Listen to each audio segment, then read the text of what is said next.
She was 22 years old, standing at the edge of a frozen lake in northern Ontario with $40 in her coat pocket and nowhere left to go. Her uncle, Gerald Price, her father's brother, the man who had taken her in after the accident, had handed her a garbage bag filled with her things that morning and told her the room was needed. He hadn't looked at her when he said it. He'd set it to the kitchen wall. With those $40, Lena Croft bought the deed to an abandoned fishing lodge on the north shore of Wren Lake, a place the locals called the Drowned House. And what she found locked inside its walls, beneath the rotted floorboards of the back room, was something that would not only answer the question of why no one would go near it, but give her back something she thought she had lost forever. If you've ever believed that a forgotten place can hold more love than the people who left it behind, stay with us. This is Lena's story. Lena Croft was born in the spring in a small house on the outskirts of Porcupine Falls, a town in northern Ontario that smelled of wood pulp and lake water, and the particular diesel exhaust of logging trucks coming down off the Canadian Shield. Her mother, June, was a woman who kept a garden even when the frost came too early, who sang along to the radio without knowing she was doing it, who pressed wildflowers between the pages of old almanacs and gave them to Lena with the same casual love as a cup of tea. Her father, Roy Croft, worked at the mill. He was not a complicated man. He was quiet and reliable, and he came home every evening and asked what smelled good on the stove, and that was enough. For the first 12 years of her life, Lena's world was as solid as the Canadian Shield beneath her feet. Then the car accident on Highway 11 took both of them on a Tuesday in November, on a road made slick by freezing rain. Lena was in school when it happened. She was in the middle of a geography test, coloring in the provinces, when the principal came to the classroom door and spoke quietly to her teacher. And the teacher looked at Lena with an expression she had never seen on an adult's face before. An expression like something behind the eyes had gone out. There was no other family, no grandparents still living, no aunts. Only Gerald Price, her father's younger brother, who drove up from Sudbury in a clean truck and stood in the kitchen of the family home and looked around at everything with the flat expression of a man calculating square footage. He took her in. That was true. He fed her and kept her in the school and made sure there was a bed for her in the back room of his house in Sudbury. But Gerald Price and his wife, Carolyn, had a way of making Lena feel like a debt that kept accruing, an obligation they had accepted but resented, a line item in a life that had no room for extra line items. Lena learned quickly not to take up too much space. She found her escape in the workshop of a woman named Hilda Sorensen, a blacksmith who worked out of a converted barn 2 kilometers down the road from Gerald's house. Hilda Sorensen was in her late 60s, heavy-shouldered and deliberate in everything she did, with white hair she wore in a single braid down her back, and hands that had been reshaped by decades of hammerwork into something that looked almost geological. She had come to Canada from Norway as a young woman and had spent 40 years making ironwork, hinges, hardware, decorative gates, structural brackets for old buildings, heritage properties, restoration projects. She had won awards. She had also buried a husband and an adult daughter, and had arrived at her late 60s in a state of quiet, settled grief that she wore like a well-fitted coat. Lena had first approached the barn on a dare from a boy at school, because the rumor was that Hilda Sorensen was strange and possibly dangerous. She had walked up to the barn door, which was wide open in the summer heat, and looked in. Hild was at the forge, working a piece of iron that glowed orange at its heart. She did not look up. She did not speak. She simply continued working, and Lena, who had expected to be frightened, found that she was not. She found that the sound of the hammer and the smell of the hot iron and the deep, rhythmic exhalation of the bellows was the most calming thing she had encountered since the principal had come to her classroom door. She came back the next day and the day after that. Hilda Sorensen never formally invited her in. One afternoon, she simply left a pair of tongs and a short piece of mild steel bar on the anvil stand and walked to the other side of the barn to work on something else. The message was unmistakable. Lena picked up the tongs. Over the next 6 years, Lena learned everything Hildy could teach her. She learned to read the color of hot iron. The dull red that meant the metal was warm, but not ready. The bright orange that meant it would move under the hammer.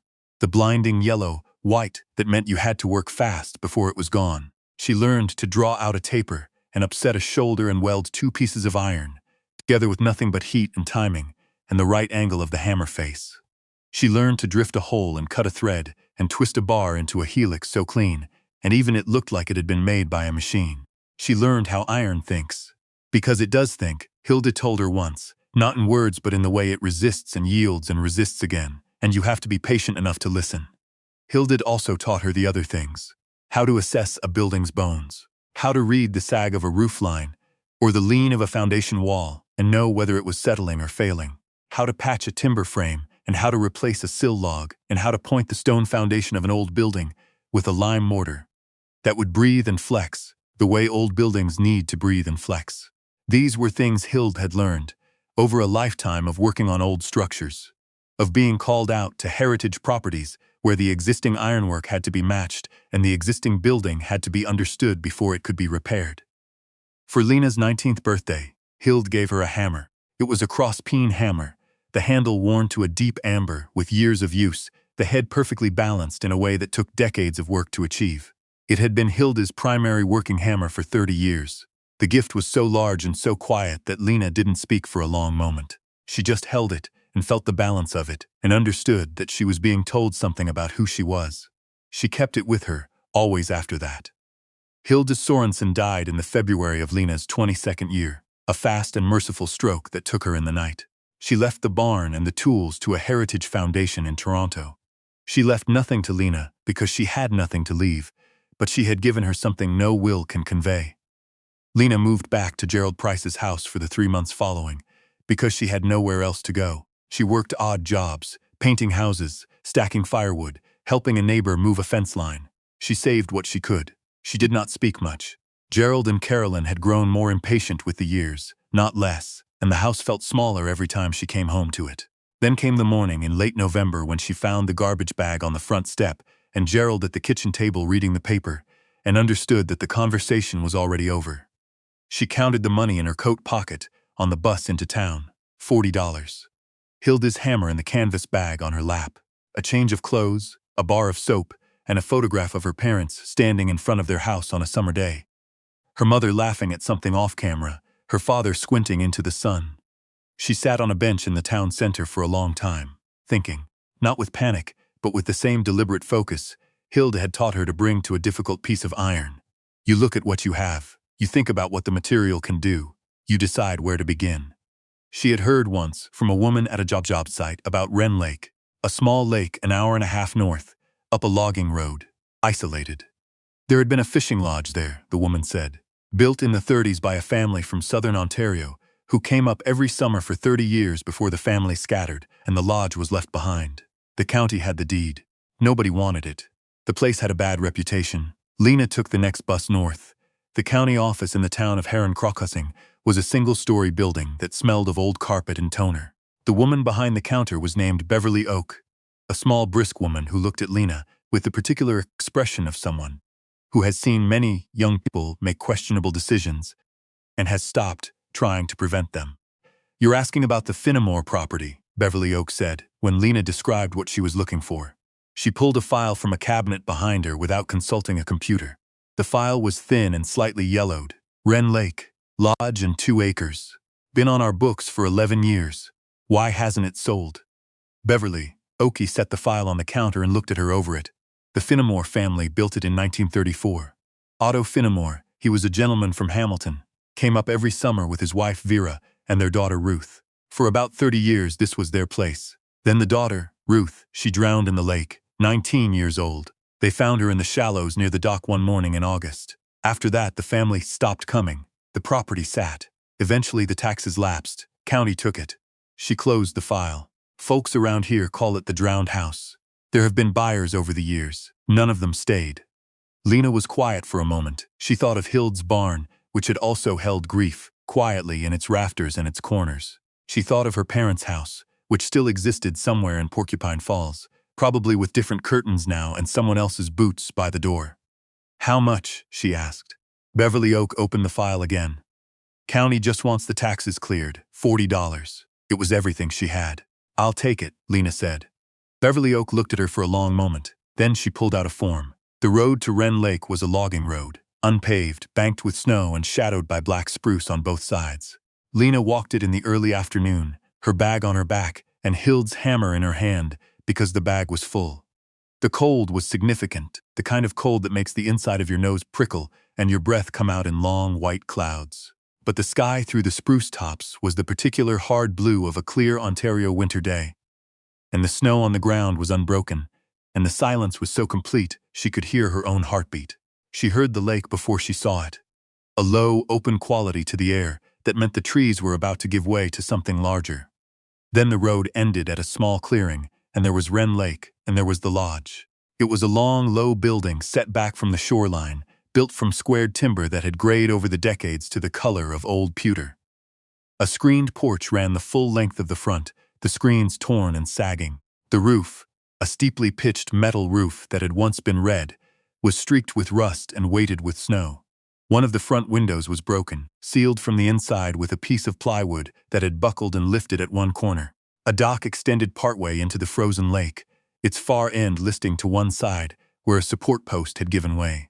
But the ridge of the roof was straight, the chimney was standing, and the squared timber of the walls, beneath the weathering, was still tight at the corners. Others had come here and seen a ruin. Lena Croft stood in the clearing in the November cold and saw the bones. She saw the work of someone who had known what they were doing. She saw a building that wanted to be a building again. She walked to the front door, lifted the rusted latch, and went inside. The smell was cold and closed and faintly vegetative. Old wood, mouse, the mineral tang of standing water somewhere she couldn't see. Leaves had blown in through the broken window and lay in a dry drift across the floor. A cast iron wood stove in the main room had been left with its door open, and something had nested in it. A small, industrious creature that had carried in spruce twigs and dried grass and the shredded fibers of what had once been a cushion. Along one wall were shelves still holding a few objects: a glass fishing float, a rusted tin of boat caulk, a kerosene lamp with its glass chimney intact. On the back wall above the kitchen counter was a framed photograph. Two people on a dock, squinting into the sun, with a child between them who couldn't have been more than 6 or 7. They were laughing. Lena stood in the cold room and looked at them for a long time. The first weeks were about survival as much as repair. She had her $40 spent on the deed, which meant she was beginning with nothing but the tools in her bag and the skills in her hands. She gathered firewood from the deadfall behind the lodge, splitting it with an axe she found in the woodshed. Its handle cracked, but its head still sound. She used a length of stovepipe wire she found coiled on a nail to clear the flue before she lit the first fire in the wood stove, because the thought of a chimney fire in a building, this old and dry, was something she took seriously. She stuffed the worst gaps in the broken window with strips torn from an old tarp, temporary and inadequate, but better than nothing. She slept the first 2 nights in her coat, with the stove going and the sleeping bag she had bought for $15 from a woman in Heron Crossing laid on the cot in the back room. She woke in the night to hear the wind off the lake and the creak of the old timbers settling in the cold. She lay there and listened, the way Hild had taught her to listen to a piece of iron, for what the material was telling her about itself. The building said, "I am tired, but I am not finished." She got up and put more wood on the fire. In the morning she made a list, as specific and methodical as she could make it, of everything the lodge needed. Roof, rusted in patches but structurally intact, needs inspection in spring.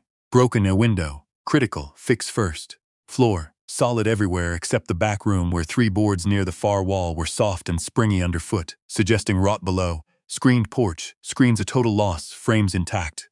Chimney, drawing well after cleaning, serviceable. She walked every room with the same attention Hild had taught her to give a new piece of ironwork. Not looking at what was wrong, but understanding what she was working with. The people of Heron Crossing were curious and cautious in equal measure. The first person to speak to her directly was a man named Douglas Breyer, the owner of the hardware store in town. A tall, unhurried man in his 50s with the careful hands of someone who knew tools. He had heard about the young woman who had bought the Finnemore property, and looked at her for a long moment when she came in asking about window glass. "You're living out there," he said. "I am," she said. He looked at her for another moment. Then he measured out the glass she needed and cut it on the cutter at the back of the store and wrapped it in brown paper without another word. When she put the money on the counter, money she had earned in the 2 days previous by helping a woman in town strip and repaint her kitchen cabinets. He added a small tin of glazing compound to the bag and didn't charge her for it. "Temperature's dropping Thursday," he said. "Get that window in before then." She got the window in before Thursday. The woman who became something like a friend was a veterinarian named Cora Thibault, who drove the 45 minutes out to the property 2 weeks after Lena moved in. ostensibly to check on a report of a dog running loose in the area. There was no dog, but actually because Beverly Oak at the county office was her cousin and had told her about the young woman at the Finnemore place. And Cora Thibault had decided to satisfy her curiosity. She arrived with the energy of someone who has made a decision and is committed to it, and she stood in the doorway of the lodge looking around with her coat on and said, "Well, you've made it warmer in here. I'm working on it," Lena said. Cora Thibault stayed for 2 hours. She asked direct questions and listened to the answers with complete attention, which was a quality Lena had rarely encountered in adults.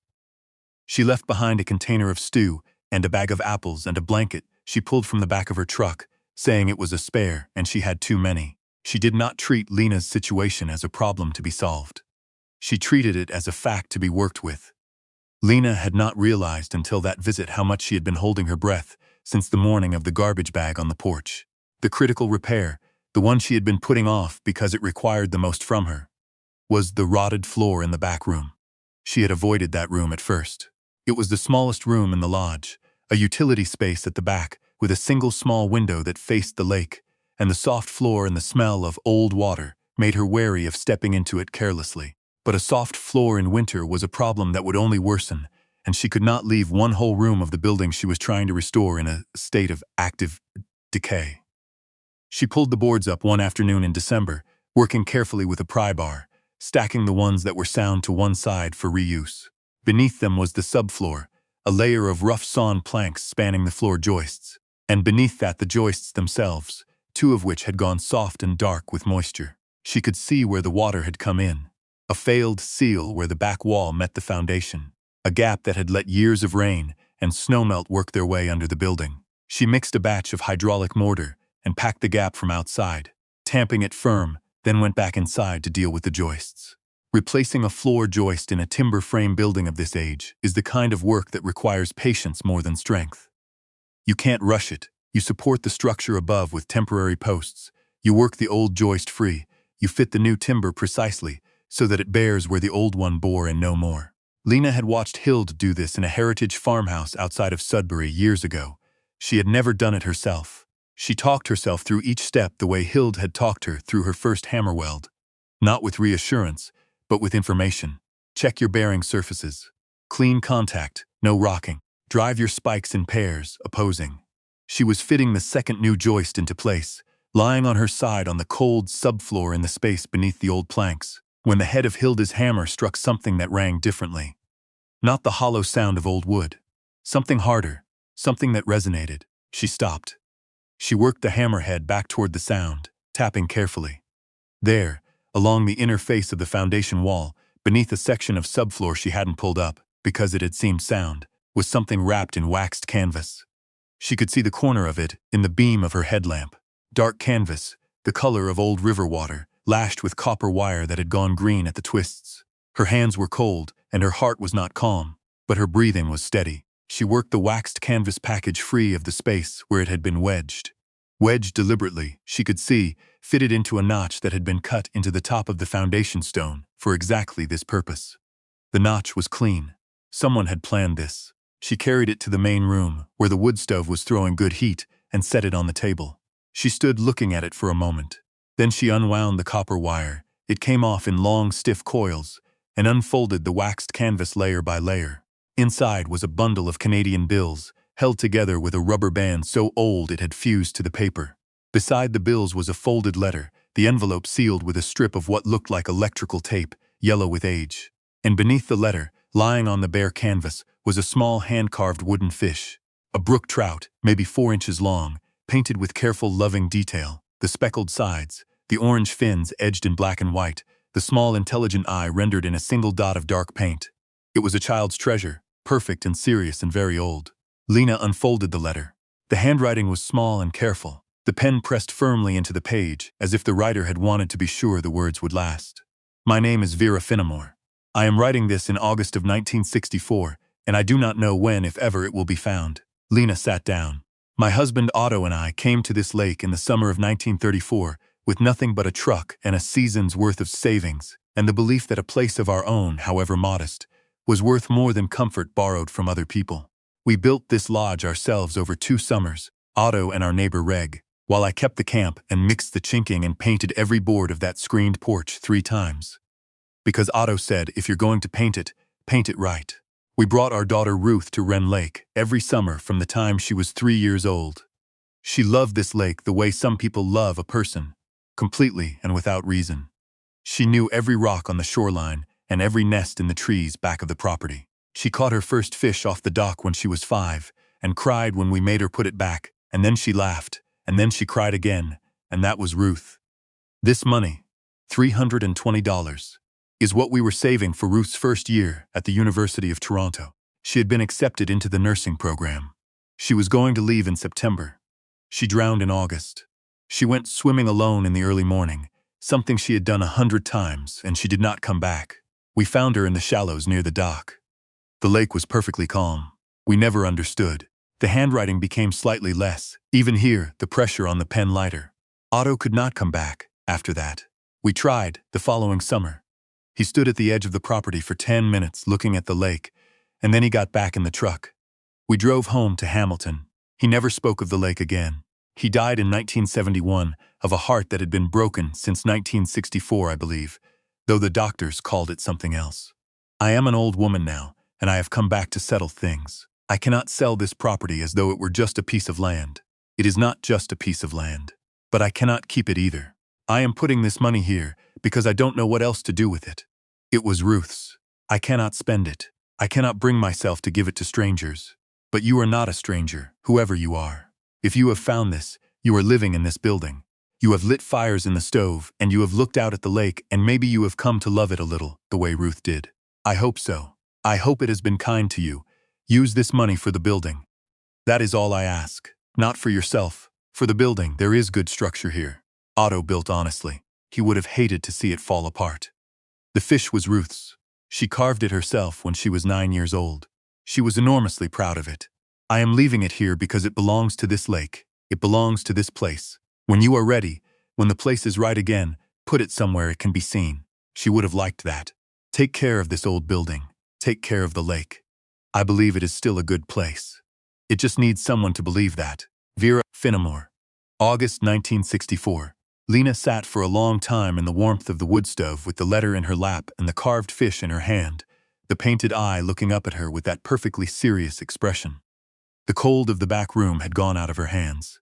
Outside, through the front windows, she could see the last light going off the surface of the frozen lake, the snow on the ice, turning rose, and then a pale, luminous blue. She understood now why the building had stayed empty, not because of malice, not because of anything wrong in the wood or the stone, but because grief is territorial. It fills a space so completely that there is no room for anything else, and anyone who walks in can feel it, that weight, that presence, even without knowing its name. The Finnemore family's love for Ruth had soaked into the walls of this place like water into timber, and their grief had followed it, and the two of them together had made the lodge into something that couldn't be approached easily. But she was approaching it now. She had been approaching it for weeks, slowly and honestly, with her hands and her tools. She had been restoring it without knowing exactly what she was restoring. And now she knew. She was not a trespasser here.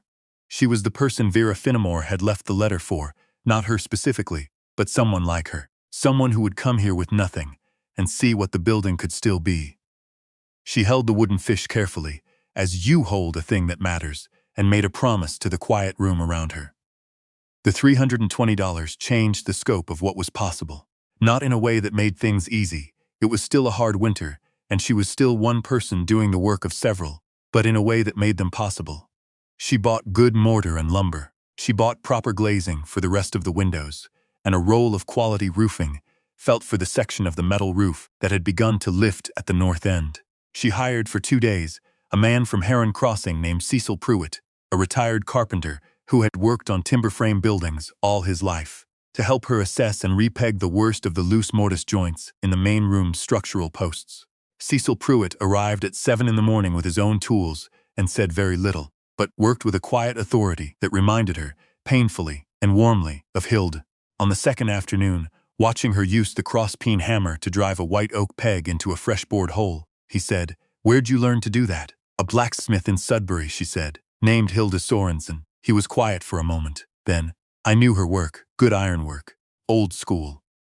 He went back to what he was doing.